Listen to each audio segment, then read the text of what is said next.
I'm Theresa Symons. I work with the Good Shepherd Sisters. I'm the Regional Manager for Mission Development in Asia Pacific.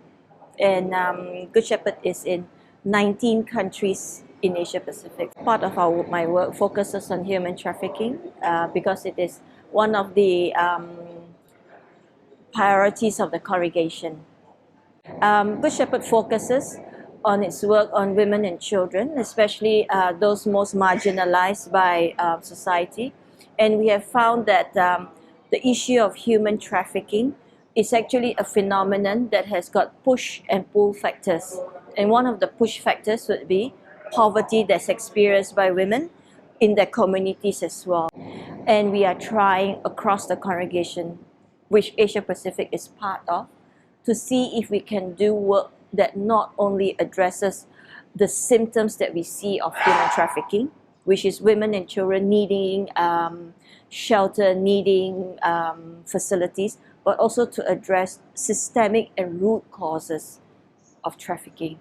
Historically, Good Shepherd has always been known for its residential services, the provision of shelter for women and children who are at risk.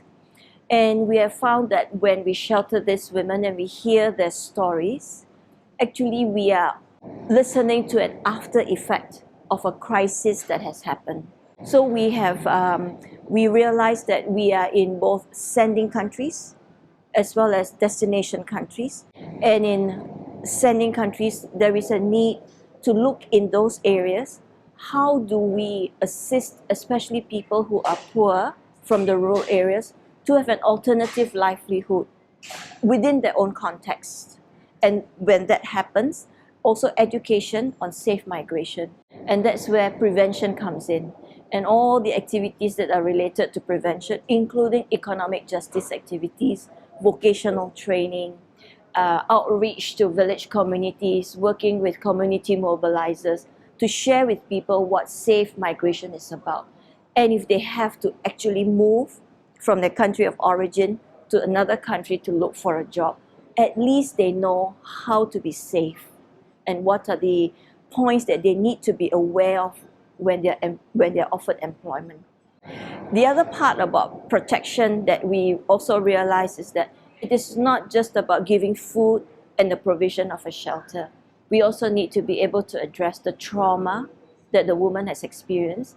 We need to be able to assist if the woman is willing to, or if the traffic person is willing to, make police reports. Because not many victims want to make police reports or bring their cases further, and therefore traffickers don't get prosecuted. For them to be able to say, yes, I want to bring the case to court, first the woman has to be literate. She has to know the names of her employer, where she has lived. Second thing is, it all depends at the time when they experience the police in their first encounter with the police officers. What was that experience like? As Good Shepherd, we have found that if we are able to have very good protection services that addresses the trauma the woman has experienced, help her to build trust with us, and help her to realize that what has happened to her is not her fault, that she is actually a victim, then the chances of her saying, I will give evidence, I will, share, and I will trust the police, hopefully that will happen. I don't have exact figures as to the numbers who are trafficked, but I do know that the phenomenon is terrible. It's a huge phenomenon that we have to do something as church.